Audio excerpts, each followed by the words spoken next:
Hello friends, आज के video में हम पढ़ने वाले हैं क्लास 7 का साइंस। लेसन 3 हम स्टार्ट कर रहे हैं। इस लेसन का नाम है उष्मा।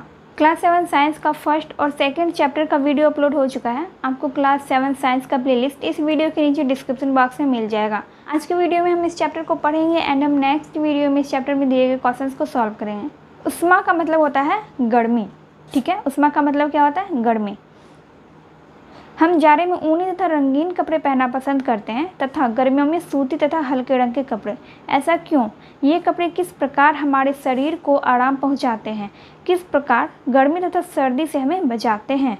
क्या आपने जानने का प्रयास किया है कि विभिन्न ऋतुओं में हम विभिन्न प्रकार के वस्त्रों का उपयोग क्यों करते हैं? दोस्तों, हम अलग अलग ऋतुओं में अलग अलग तरह का वस्त्र पहनते हैं। जैसे गर्मियों के दिन में हम सूती वस्त्र पहनना ज़्यादा पसंद करते हैं क्योंकि उसमें गर्मी कम लगती है, और जाड़े के मौसम में हम ऊनी वस्त्र पहनना ज़्यादा पसंद करते हैं ताकि हमें ठंड कम लगे। जाड़े के दिनों में धूप अच्छी लगती है और गर्मी के दिनों में छांव में रहना अच्छा लगता है।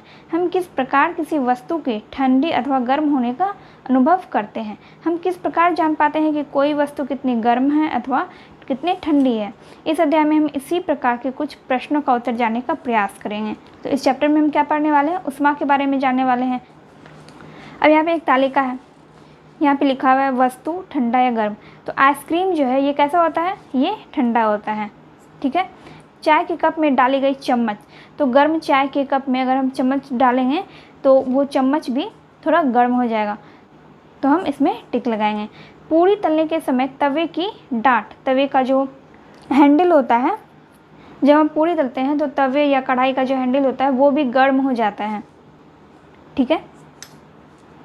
और यहाँ पे सावधानी दिया गया है कि अधिक गर्म वस्तुओं को ना छुएं। इससे क्या होगा? आपकी उंगली या फिर आपकी त्वचा, जिसको हम स्किन कहते हैं, वो जल सकता है। इसलिए ज़्यादा गर्म चीज़ों को छूना नहीं चाहिए। आप यह भी जानते हैं कि कुछ वस्तुएं दूसरी वस्तुओं की अपेक्षा अधिक गर्म होती है, जबकि कुछ वस्तुएं दूसरी की अपेक्षा अधिक ठंडी होती है। प्रायः हम छूकर पता लगाते हैं कि एक वस्तु दूसरी की अपेक्षा अधिक गर्म है जबकि दूसरी से अधिक ठंडी। परंतु क्या हमारी स्पष्ट इंद्रियां विश्वसनीय हैं? आइए इसका पता लगाएं। तो यहाँ पे कहने का मतलब ये है कि हम जो वस्तु को छू कर ये पता करते हैं कि कौन सी वस्तु कितनी ठंडी है, कितनी गर्म है, तो क्या वास्तव में हम उसके तापमान का पता लगा सकते हैं? तो यहाँ पे एक क्रियाकलाप दिया गया है। हम 3 बड़े कटोरी A, B तथा C लेते हैं। कटोरा A में थोड़ा गर्म यानी कि गुनगुना पानी और B में सामान्य पीने योग्य पानी तथा C में आधा गर्म तथा आधे पीने योग्य पानी मिलाकर लीजिए। आप अपने दाहिने हाथ को गर्म पानी वाले कटोरे A में डालिए तथा बाएं हाथ की उंगली को पीने योग्य ठंडे पानी वाले कटोरे B में डालिए। थोड़ी देर बाद दोनों हाथों को एक साथ कटोरे C में डालिए। क्या दोनों हाथ को एक साथ अनुभव हो रहा है? निश्चित रूप से नहीं। आप अपने एक हाथ की उंगली को गर्म पानी में डाल रहे हैं और एक हाथ की उंगली को ठंडे पानी, सामान्य पानी में डाल रहे हैं। तो जब दोनों हाथ की उंगली को आप एक साथ आधे ठंडे और आधे गर्म पानी में डालेंगे तो दोनों हाथ की उंगलियों को अलग अलग महसूस होगा। ठीक है। अतः कोई वस्तु कितनी गर्म है मात्र छूकर पता नहीं लगा सकते। तो हम किसी भी वस्तु का तापमान सिर्फ छूकर पता नहीं लगा सकते, सिर्फ हम अंदाज़ा लगा सकते हैं। हम उसका एग्जैक्ट माप, उसका वास्तविक टेम्परेचर जो होता है वो हम पता नहीं लगा सकते। यहाँ पे है ताप मापना। तब हम किस प्रकार पता करें कि कोई वस्तु कितनी गर्म है? किसी वस्तु की गर्मी यानी कि उष्णता की विश्वसनीय माप उसके ताप से की जाती है। ताप मापने के लिए उपयोग की जाने वाली युक्ति यानी कि यंत्र को तापमापी यानी कि थर्मामीटर कहते हैं। जब घर में किसी को बुखार आता है तब आपने बुखार मापते देखा होगा।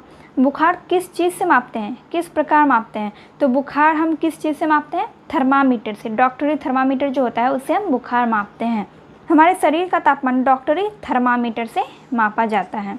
ठीक है। घरों में बुखार मापने के लिए थर्मामीटर को हिंदी में कहते हैं तापमापी। ठीक है।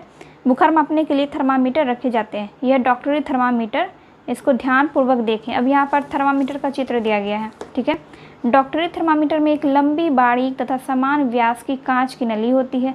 इसके एक सिरे पर एक बल्ब होता है, ठीक है, ये बल्ब होता है जो छोटा सा होता है और चमकीला होता है, ठीक है, आगे का बल्ब चमकीला होता है, ठीक है। बल्ब में पारा भरा रहता है। गर्म होने पर बल्ब का पारा बारीक नली की ओर फैल जाता है। तो ये पतली सी, बहुत पतला सा पारा होता है, यहाँ पे वो पारा स्थिर होता है। और जब आप अपने शरीर का तापमान मापते हैं तो ये पारा ऊपर की तरफ फैल जाता है और जितना आपके शरीर का तापमान होता है वहाँ तक ये पारा चला जाता है, ठीक है।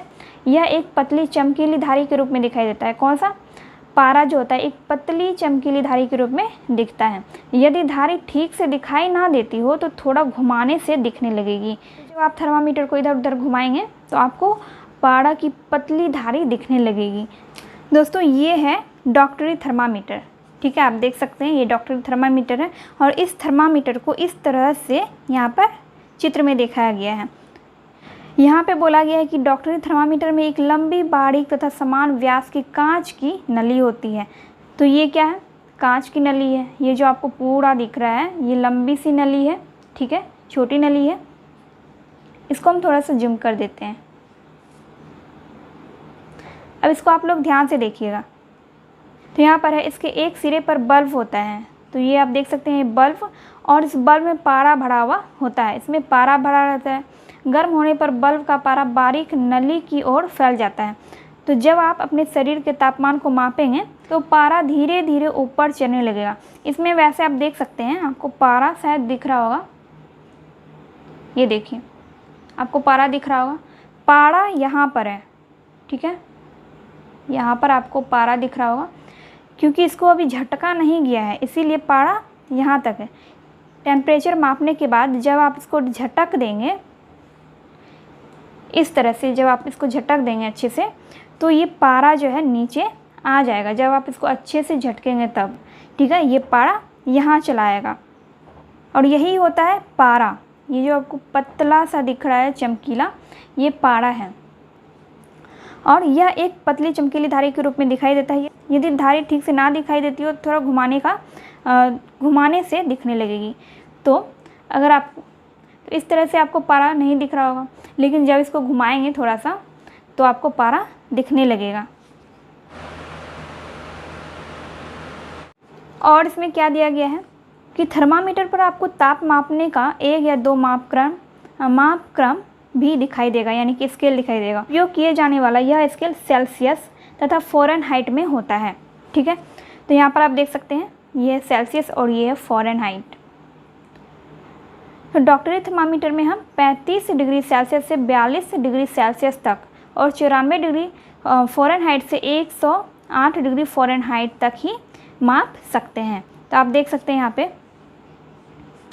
35 डिग्री मिनिमम यानी कि न्यूनतम माप है 35 डिग्री सेल्सियस और मैक्सिमम है यानी कि अधिकतम माप 42 डिग्री सेल्सियस। और यहाँ पर देखिए 94 डिग्री फ़ारेनहाइट, 94 डिग्री फ़ारेनहाइट और 108 डिग्री फ़ारेनहाइट है। और यहाँ पर है 94 डिग्री फ़ारेनहाइट और 108 डिग्री फ़ारेनहाइट। तो यही चीज़ इसमें दिया गया है। आई होप आपको अब ये थर्मामीटर देख के अच्छे से समझ में आ गया होगा कि थर्मामीटर से हम तापमान को कैसे मापते हैं, अपने शरीर के तापमान को कैसे मापते हैं। अब यहाँ पर एक क्रियाकलाप दिया गया है, ठीक है। आइए हम सीखें कि थर्मामीटर को कैसे पढ़ा जाता है। सबसे पहले इनके दो क्रमागत एक के बाद एक बड़े चिन्हों द्वारा निरूपित ताप के अंतर को नोट कीजिए। बड़े चिन्हों के बीच 1 डिग्री सेल्सियस का अंतर होता है। अब यहाँ पर देखिए, बड़े चिन्हों के बाद 1 डिग्री सेल्सियस का अंतर होता है। ये 94 है, ये 94 डिग्री फ़ारेनहाइट है और ये 6 है। तो 94, तो बीच में हो गया ये 95 और ये 96, फिर बीच में हो गया 97 और ये 98, फिर ये बीच में हो गया 99 और ये 100, फिर बीच में हो गया 101 और ये 102, फिर 103, 104, 105, बीच में हो गया 105 और उसके बाद 106 और यहाँ पे 107 और फिर उसके बाद 108। तो यही चीज़ यहाँ पे कह रहा है कि बड़े चिन्हों के बीच 1 डिग्री सेल्सियस का 1 डिग्री का अंतर होता है, ठीक है। बड़े चिन्हों के बीच 1 डिग्री का अंतर होता है। इनके बीच 5 छोटी छोटी रेखाएं होती है जो इसे 5 भागों में बांटती है। आप देख सकते हैं यहाँ पे इनके बीच 5 छोटी छोटी रेखाएं हैं। अतः एक छोटे भाग का मान 1/5 डिग्री सेल्सियस या 0.2 डिग्री सेल्सियस होगा उपयोग से पूर्व थर्मामीटर को साफ पानी से अच्छी तरह से धो लेना चाहिए। धोने के बाद इसे पीछे से अच्छी तरह से पकड़कर झटकिए। झटकने से पारा द्विभंग को पार कर नीचे बल्ब में चला जाता है। सुनिश्चित कीजिए कि यह 35 डिग्री सेल्सियस यानी कि 94 डिग्री फ़ारेनहाइट से नीचे आ गया है। तो पारा को जब आप झटकेंगे तो पारा इसके नीचे आ जाएगा, 35 डिग्री सेल्सियस और 94 डिग्री फ़ारेनहाइट के नीचे आ जाएगा। अभी मैं आपको करके दिखाती हूँ।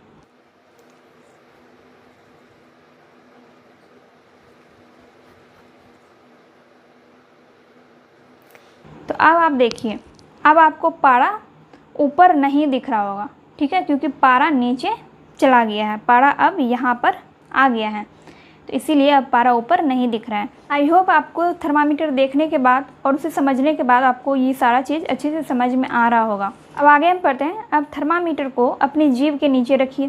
थर्मामीटर को आप क्या करेंगे, अपनी जीभ के नीचे रखेंगे या फिर अपने बगल में रखेंगे, ठीक है। 1 मिनट के बाद इसे निकाल कर चमकीली धारी स्केल पर जहाँ तक पहुँचती है वह नोट कर लें।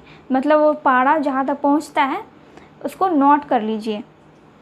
यह आपके शरीर का ताप है। इसे हमेशा मात्रक डिग्री सेल्सियस या फ़ारेनहाइट के साथ लिखा जाना चाहिए। तो जहाँ तक भी पारा जाता है उसको आप सेल्सियस में लिखिए या फिर फ़ारेनहाइट में अपने कॉपी में नोट कर लीजिए। अब थर्मामीटर के उपयोग की आवश्यक सावधानियाँ। थर्मामीटर को उपयोग करते समय हमें क्या क्या सावधानियाँ बरतनी चाहिए। उपयोग करने से पूर्व अच्छी तरह से धो लेना चाहिए।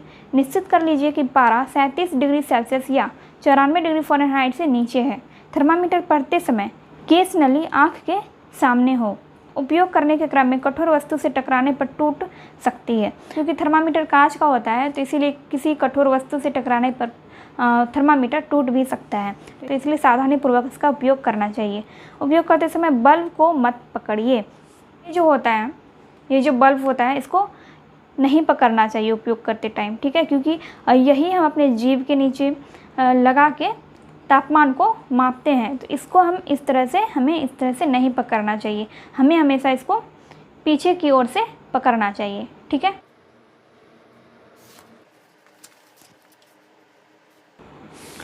अब यहाँ पर है मानव शरीर का तापमान 37 डिग्री सेल्सियस या 98.6 डिग्री फ़ारेनहाइट है। तो मानव शरीर का सामान्य तापमान क्या है, 37 डिग्री सेल्सियस या फिर 98.6 डिग्री फ़ारेनहाइट। तो ये मनुष्य के शरीर का सामान्य तापमान है। अब यहाँ पर क्रियाकलाप 3 में है। थर्मामीटर की सहायता से कम 10 मित्रों के शरीर का ताप मापकर तालिका 3.2 में नोट कीजिए। तो यहाँ पर 3.2 एक तालिका है। 10 विद्यार्थियों के शरीर का तापमान माप कर इसमें लिखना है। यहाँ पर आप विद्यार्थियों का नाम लिखेंगे, यहाँ पे क्रम संख्या लिखेंगे 1 2 3, ठीक है। 10 विद्यार्थियों तक लिखना है और इसमें जिस विद्यार्थी का जितना भी शरीर का तापमान होगा उसको यहाँ पर लिखेंगे। देखिए यहाँ पे क्या लिखा है, क्या प्रत्येक बच्चे के शरीर का तापमान 37 डिग्री सेल्सियस या 98.6 डिग्री फ़ारेनहाइट के बराबर है। किसी के शरीर का ताप अधिक या किसी का कम हो सकता है, ठीक है। सभी बच्चों के शरीर का तापमान या फिर किसी भी व्यक्ति के शरीर का तापमान एक जैसा नहीं होगा। किसी का कम होगा, किसी का ज़्यादा होगा, किसी का 96 डिग्री फ़ारेनहाइट होगा, किसी का 94 डिग्री फ़ारेनहाइट होगा, किसी का 97 होगा, किसी का 98 होगा। तो इस तरह से सबका कम या ज़्यादा हो सकता है। वास्तव में हम जिसे सामान्य ताप यानी कि नॉर्मल टेम्परेचर कहते हैं वह स्वस्थ व्यक्तियों के विशाल समूह के शरीर का औसत ताप है। तो ये जो टेम्परेचर दिया गया ये स्वस्थ व्यक्ति के शरीर का औसत ताप दिया गया है, ठीक है। अब है यहाँ पे सावधानी। डॉक्टरी थर्मामीटर मानव शरीर का ताप मापने के लिए उपयोग में लाया जाता है। इसे किसी अन्य वस्तु का ताप मापने का प्रयास करने अथवा आग के समीप ले जाने से यह टूट सकता है। तो डॉक्टरी थर्मामीटर जो होता है, जो मैंने आपको अभी दिखाया था, उस थर्मामीटर से हम सिर्फ शरीर का तापमान ही माप सकते हैं। उससे हम किसी और वस्तु का तापमान नहीं माप सकते या फिर उसको आग के करीब नहीं ले जाना चाहिए। इससे क्या होगा, थर्मामीटर टूट सकता है क्योंकि वो कांच का बना होता है। अन्य वस्तुओं का तापमान मापने के लिए प्रयोगशाला तापमापी का यूज किया जाता है। क्या आप जानना चाहते हैं कि अन्य वस्तुओं का ताप हम किस थर्मामीटर से मापेंगे? विभिन्न वस्तुओं का ताप मापने के लिए विभिन्न प्रकार के थर्मामीटर यानी कि तापमापी का प्रयोग किया जाता है। प्रयोगशाला में ताप मापने के काम में लाए जाने वाले तापमापी को प्रयोगशाला थर्मामीटर यानी कि लैब थर्मामीटर कहते हैं। दूसरे चीज़ों का तापमान मापने के लिए हम जिस थर्मामीटर का प्रयोग करते हैं उसको हम प्रयोगशाला थर्मामीटर यानी कि लैब थर्मामीटर कहते हैं। अपने अध्यापक से यह तापमापी दिखाने को कहिए। इस थर्मामीटर की न्यूनतम माप या अधिकतम माप को नोट कीजिए। अब देखिए, इस थर्मामीटर का परिसर 10 डिग्री सेल्सियस से 110 डिग्री सेल्सियस तक होता है। जैसे कि उसमें कितना था, डॉक्टरी थर्मामीटर में 35 डिग्री सेल्सियस से 42 डिग्री सेल्सियस तक था और 94 डिग्री फ़ारेनहाइट से 108 डिग्री फ़ारेनहाइट तक था। तो उसी तरह से प्रयोगशाला में जो थर्मामीटर होता है, जिसे हम अन्य वस्तुओं का तापमान मापते हैं, उसमें 10 डिग्री सेल्सियस से 110 डिग्री सेल्सियस तक थर्मामीटर का परिसर होता है। यहाँ पर है, आइए हम देखें कि प्रयोगशाला तापमापी का प्रयोग किस प्रकार किया जाता है।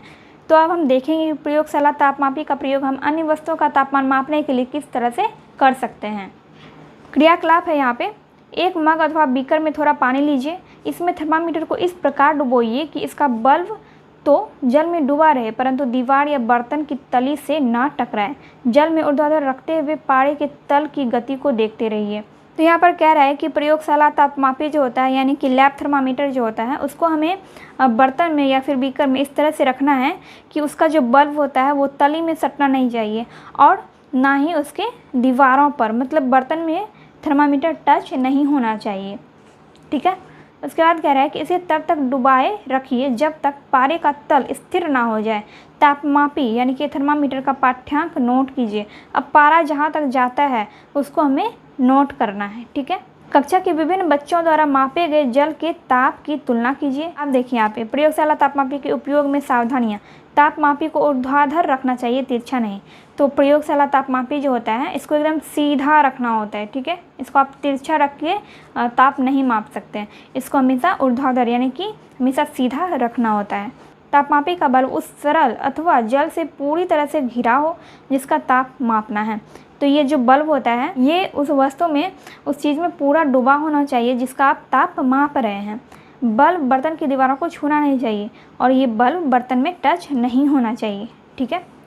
तापमापी के बल्ब को गर्म जल में डुबाइए और पारे के तल के स्थिर हो जाने तक प्रतीक्षा कीजिए। जल स्थिर हो जाने पर पाठ्यांक नोट कीजिए। तापमापी को जल से धीरे धीरे बाहर निकालिए। ध्यानपूर्वक देखते रहिए। आप देखेंगे कि तापमापी को जब जल से बाहर निकाल लेते हैं तो पारे का तल धीरे धीरे नीचे आने लगता है। तो देखिए यहाँ पर थर्मामीटर, डॉक्टरी थर्मामीटर जो होता है उसमें आप क्या करते हैं, डॉक्टरी थर्मामीटर को आप अपने जीभ के नीचे या फिर बगल में लेके उसको मापते हैं। ठीक है। वहाँ से निकाल के आप उसका तापमान देखते हैं। लेकिन इसमें क्या होता है, प्रयोगशाला वाले थर्मामीटर में यानी कि लैब थर्मामीटर में क्या होता है, इसको आप जब माप रहे होते हैं, जिस भी चीज़ का आप टेम्परेचर माप रहे होते हैं तो आपको उसी टाइम उसका टेम्परेचर दिखाई देगा। जब आप इसको उस चीज़ से निकाल लेंगे तो ये पारा धीरे धीरे नीचे गिर जाएगा निकालने के बाद। मतलब इस थर्मामीटर को आप बाहर निकाल के इसका तापमान नहीं माप सकते हैं। तो यही चीज़ यहाँ पे दिया गया है कि तापमापी को जब जल से बाहर निकाल लेते हैं तो पारे का तल धीरे धीरे नीचे आने लगता है। इसका अर्थ है कि प्रयोगशाला तापमापी का पाठ्यांक तभी नोट किया जाना चाहिए जब वह उस वस्तु में रखा हुआ हो जिसका ताप मापना है। तो मैंने अभी जो आपको बताया बिल्कुल वही यहाँ पे दिया गया है। जब आप इसको पानी से या फिर जिस भी वस्तु का, आप जिस भी द्रव का तापमान माप रहे हैं उससे आप जब इस थर्मामीटर को निकाल लेंगे तो वो उसका तापमान नहीं दिखाएगा। जब तक आप इस थर्मामीटर को उस वस्तु में डुबा कर रखेंगे तभी तक ये थर्मामीटर आपको उस वस्तु का तापमान दिखाएगा। ठीक है। तो उसी टाइम आपको इसका टेम्परेचर नोट करना है। अब यहाँ पर है, स्मरण कीजिए कि डॉक्टरी थर्मामीटर का पठन मुंह से बाहर निकाल कर देखते हैं। ठीक है। मैंने जो आपको अभी बताया था, डॉक्टरी थर्मामीटर का आप क्या करते हैं, उसको मुंह से बाहर निकाल कर उसका तापमान देखते हैं। क्या तब आप प्रयोगशाला तापमापी का प्रयोग शरीर का ताप मापने के लिए कर सकते हैं? तो प्रयोगशाला तापमापी का उपयोग हम शरीर का ताप मापने के लिए नहीं कर सकते, क्योंकि जैसे ही आप उसको अपने जीभ के अंदर से बाहर निकालिएगा तो उसका पारा तुरंत नीचे गिर जाएगा। तो इससे आप उसका तापमान देख ही नहीं पाएंगे। इसलिए हम लैब थर्मामीटर से शरीर का तापमान नहीं माप सकते हैं। डॉक्टरी थर्मामीटर को मुँह से बाहर निकालने पर पारे का तल तुरंत नीचे क्यों नहीं जाता है? डॉक्टरी थर्मामीटर में बल्ब के आगे ऊपर विभंग यानी कि किंक को देखिए। यह पारे को अपने आप नीचे गिरने से रोकता है।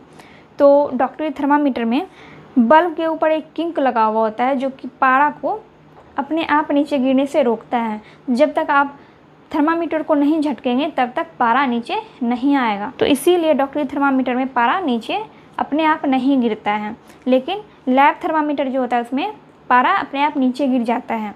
अब है चिकित्सकों द्वारा आजकल डिजिटल थर्मामीटर का प्रयोग किया जाता है, जिसमें पठन अंकों में दिखाई देता है। इससे ताप जानना आसान होता है। तो ये है डिजिटल थर्मामीटर, ठीक है। इससे जब आप ताप मापेंगे तो यहाँ पे आपको आपके शरीर का तापमान दिखाई देगा, लिखा हुआ दिखाई देगा। विभिन्न प्रयोजनों के लिए विभिन्न तापमापी का प्रयोग करते हैं। मौसम विभाग द्वारा न्यूनतम तथा अधिकतम ताप मापने वाले तापमापी का प्रयोग किया जाता है। तो अलग अलग चीज़ों के लिए अलग अलग थर्मामीटर होता है, ठीक है। उष्मा का स्थानांतरण, स्थानांतरण का मतलब होता है कि उष्मा को एक जगह से दूसरे जगह तक ले जाना, ठीक है, एक चीज़ से दूसरी चीज़ में ले जाना। तो हमने अभी तक देखा कि कोई भी चीज़ जितनी गर्म होगी उसका ताप उतना ही अधिक होगा। अगर किसी गर्म चीज़ को किसी ठंडे चीज़ के पास सटा कर रखा जाए, जैसे कि गर्म दूध से भरी गिलास को ठंडे पानी से भरे कटोरे में रखा जाए, तब क्या होता है, गर्म दूध से भरे कटोरे को या फिर गिलास को ठंडे पानी से भरे कटोरे में रखेंगे तो कटोरे का जो ठंडा पानी होगा वो गर्म हो जाएगा और दूध ठंडा हो जाएगा। तो इससे क्या पता चलता है, इससे पता चलता है कि उष्मा का स्थानांतरण होता है। मतलब दूध में जो उष्मा था, गर्म दूध में जो उष्मा था वो कटोरे वाले पानी में चला गया। तो इससे क्या हो गया, इससे उष्मा का स्थानांतरण हुआ, उष्मा गर्म दूध से ठंडे पानी में चला गया। आपने अपने घरों में तवे पर रोटी बनते, कढ़ाई में सब्जी बनते समय बर्तन को जलते चूल्हे के ऊपर गर्म होते हुए देखा होगा। आपने सोचा है कि ये बर्तन किस प्रकार गर्म हो जाते हैं। चूल्हे के हटा देने के कुछ देर बाद ठंडे क्यों हो जाते हैं। जब चूल्हा को जलाते हैं तो उसका जो उष्मा होता है कढ़ाई या फिर तवे में चला जाता है, तो इसीलिए बर्तन गर्म हो जाता है। क्या चूल्हे की लौ से उष्मा पाकर बर्तन गर्म हो जाता है? तो बिल्कुल, चूल्हे की लौ से उष्मा पाकर बर्तन गर्म हो जाता है। पुनः बर्तन से उष्मा वायुमंडल अथवा परिवेश की ओर कैसे स्थानांतरित हो जाता है। तो फिर से बर्तन से उष्मा जो है, जब आप चूल्हे को बंद करते हैं तो बर्तन ठंडा हो जाता है।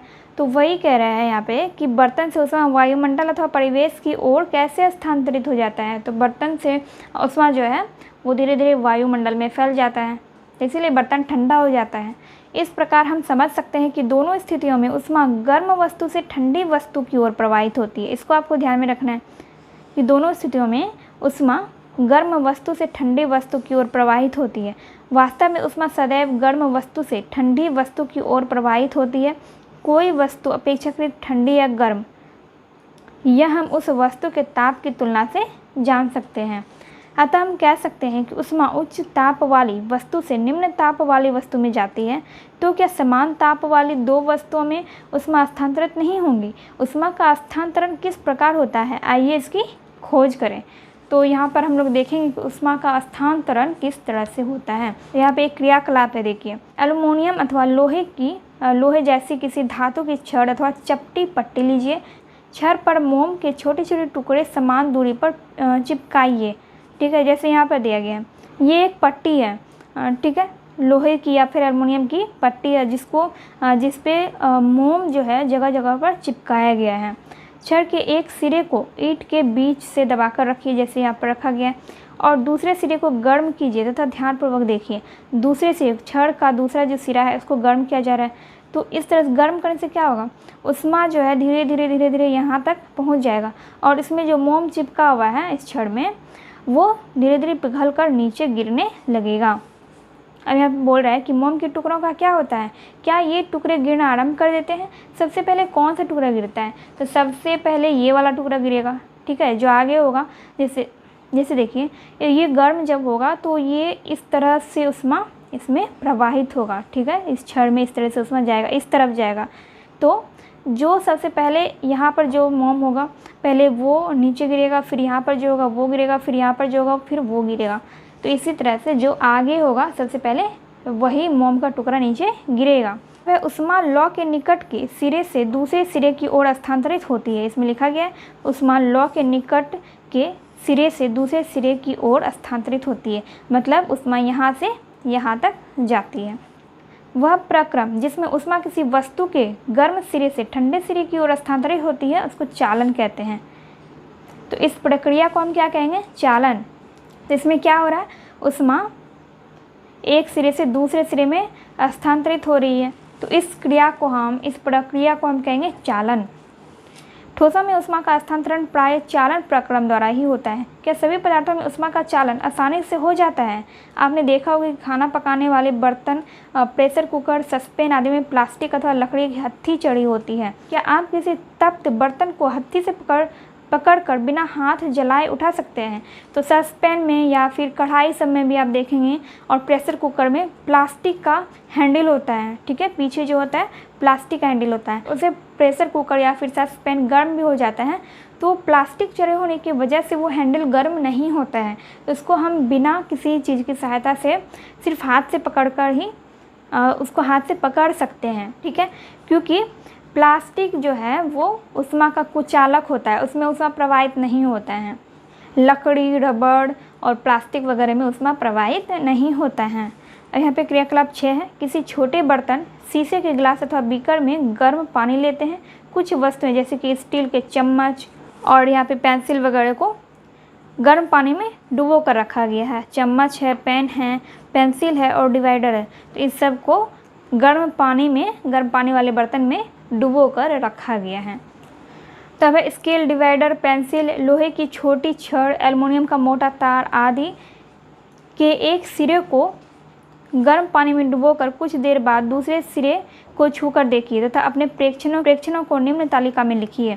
तो हम इसको यहाँ पे देते हैं, इसको 1 नंबर देते हैं, 1, पेंसिल 2, लोहे की छोटी छड़ 3 और एल्युमिनियम का मोटा तार ये 4, ठीक है। तो पहला वस्तु यहाँ पे हम स्केल डिवाइडर को पहले से सूचित कर दिया है, ठीक है।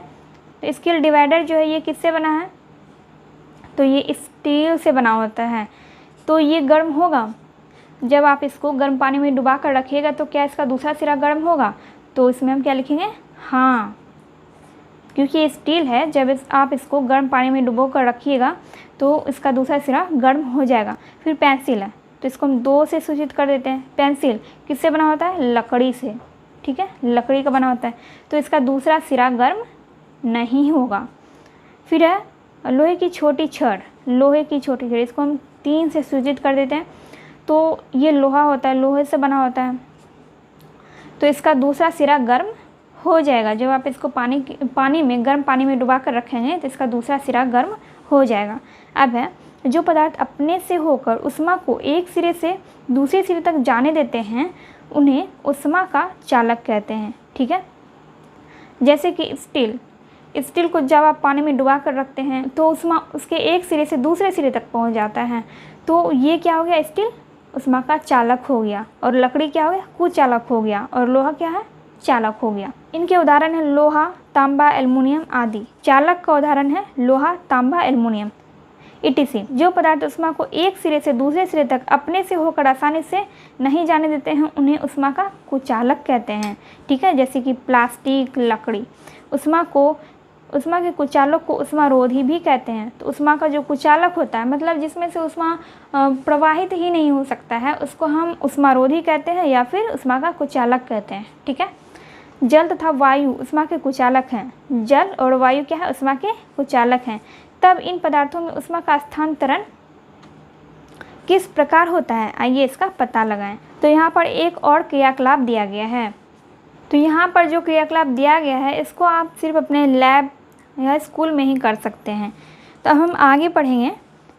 जब हम जल को गर्म करते हैं तो लौ के पास का जल गर्म हो जाता है। गर्म जल ऊपर उठता है। इस गर्म जल के आसपास का ठंडा जल इसका स्थान लेने के लिए आ जाता है। फिर यह जल भी गर्म होकर ऊपर उठता है तथा आसपास से जल फिर इसके स्थान पर आ जाता है। यह प्रक्रिया तब तक चलती रहती है जब तक फ्लास्क का सारा जल गर्म ना हो जाए। ऊष्मा स्थानांतरण की इस विधि को संवहन कहते हैं, ठीक है। तो ये इस क्रियाकलाप के बारे में यहाँ पर दिया गया है। वायु में ऊष्मा का स्थानांतरण किस प्रकार होता है? धुआं किस दिशा में जाता है? वायु भी जल की तरह सबसे पहले लौ के पास गर्म होकर ऊपर उठती है और आसपास की हवा फिर उस स्थान पर आ जाती है और यह संवहन की प्रक्रिया चलती रहती है। क्रियाकलाप 8 में देखिए, क्रियाकलाप 8 यहाँ पे दिया गया है। एक मोमबत्ती जलाइए, उसके ऊपर शीशे की नली तिरछी लटकाइए जिसका दोनों सिरा खुला हुआ हो। जैसे कि यहाँ पे इसका दोनों सिरा खुला हुआ है। मोमबत्ती की लौ को नली के लगभग बीच के हिस्से के नीचे रखिए। बीच के हिस्से के नीचे मोमबत्ती के लौ को रखा गया है। नली के दोनों सिरों के सामने अपना हाथ रखिए, बिल्कुल इस तरह से। अनुभव कीजिए कि ऊपर वाले खुले भाग से अधिक गर्म हवा निकलती है। क्यों? तो मोमबत्ती जो यहाँ पर रखा गया है तो ये अपने आसपास की हवा को गर्म कर देती है और वही हवा इस नली से होकर गुजरती है। तो जब आप हाथ रखते हैं इस तरह से दोनों साइड से, तो वही हवा आपके हाथ में भी लगेगा, वही गर्म हवा आपके हाथ में लगेगा, तो आपको गर्म हवा ही महसूस होगा। क्रियाकलाप 9 में है, एक मोमबत्ती जलाइए। अपने एक हाथ को लौ के ऊपर तथा दूसरे हाथ को लौ के बगल में रखिए। क्या आपके दोनों हाथ समान गर्मी का अनुभव करते हैं? यदि नहीं तो कौन सा हाथ अधिक गर्मी का अनुभव करता है? ऐसा क्यों? तो देखिए, इस तरह से आप अपने हाथ को रखेंगे, एक हाथ को ऊपर रखेंगे और एक हाथ को बगल रखेंगे, तो जो हाथ मोमबत्ती के लौ के ज़्यादा नज़दीक होगा उसी हाथ को ज़्यादा गर्मी महसूस होगी। ठीक है, अगर आप ऊपर वाले हाथ को ज़्यादा नज़दीक रखेंगे तो ऊपर वाले हाथ में गर्मी महसूस होगी, और आप बगल वाले हाथ को लौ के नज़दीक रखेंगे तो बगल वाले हाथ में ही गर्मी महसूस होगी। दोस्तों, इसमें अभी और बाकी है, इस चैप्टर में हम लोग आगे इसका पढ़ेंगे नेक्स्ट वीडियो में, एंड इसमें जो क्वेश्चंस दिया गया है उसको भी हम नेक्स्ट वीडियो में सॉल्व कर लेंगे। एंड ये वीडियो अगर हेल्पफुल लगी हो तो वीडियो को लाइक कीजिए, कमेंट कीजिए और अपने दोस्तों के साथ वीडियो को शेयर कीजिए।